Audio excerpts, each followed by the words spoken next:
मेहनती काम वाली। आओ दीदी, आपके पैर में तेल लगा दूँ।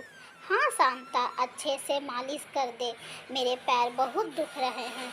तेल लगाकर कपड़े मशीन में डाल देना और कल के कपड़े प्रेस करके रख देना। रीमा मैडम ने शांताबाई को झाड़ू पोछा के लिए रखा था, पर ऐसे छोटे मोटे काम रीमा कोई ना कोई बहाना करके शांताबाई से करा लेती थी। शांताबाई भोली भाली ईमानदार स्त्री थी। उसे रीमा मैडम एक दयालु स्त्री लगती थी। शांताबाई की दो बेटियां थीं जो पढ़ने में कुशाग्र बुद्धि थी। वह अपनी बेटियों को पढ़ा लिखा कर योग्य बनाना चाहती थी। शांताबाई के पति का देहांत हो चुका था। रीमा शांताबाई से हमेशा कहती, अरे शांता, तू चिंता मत कर, मैंने तुझे झाड़ू पोछा के लिए रखा है, मेरा छोटा मोटा काम कर दिया कर, इसके बदले मैं तेरे एक्स्ट्रा काम के पैसे मैं अपने पास जमा कर लिया करूँगी। तेरी बेटी की पढ़ाई के समय वह पैसा काम आ जाएगा। शांताबाई रीमा मैडम पर विश्वास कर सिर हिला देती।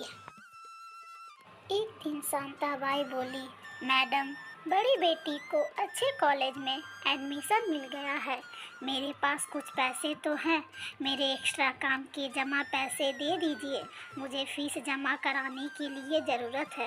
रीमा बोली, शांताबाई, मैं अभी तुम्हारी इस समय कोई मदद नहीं कर सकती, अभी हमें छुट्टियों में घूमने जाना है। शांताबाई बोली, मैडम, आपने ही तो एक्स्ट्रा काम के पैसे अपने पास जमा कराने बात कही थी, मैं रोज़ 3 घंटे आपके घर में ज़्यादा काम करती रही, इस उम्मीद से कि जमा पैसे बेटी की पढ़ाई में काम आएगी। मेरी मेहनत के पैसे आपके पास जमा हैं, उस पर मेरा अधिकार है। रीमा बोली, थोड़े से काम के कौन पैसे देता है मैडम, 3 घंटे और कहीं काम करती तो कितना पैसा जमा कर लेती है, ऐसा धोखा खाकर मुझे अब आपका काम नहीं करना है। कहते हुए शांताबाई भारी मन से चली गई।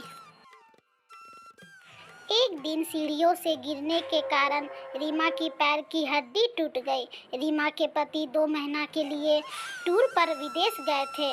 घर और बच्चों की देखभाल के लिए कोई हेल्पर नहीं मिल रही थी।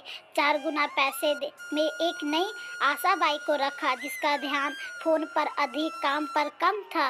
वह एक दिन रीमा से बोली, मेरी सास बीमार है, मुझे कुछ पैसे की ज़रूरत है, आप मुझे 20,000 रुपया दोगी तभी मैं काम कर पाऊंगी, वरना मुझे अपनी सास को लेकर गांव जाना पड़ेगा, वहां से पैसे का जुगाड़ करना पड़ेगा।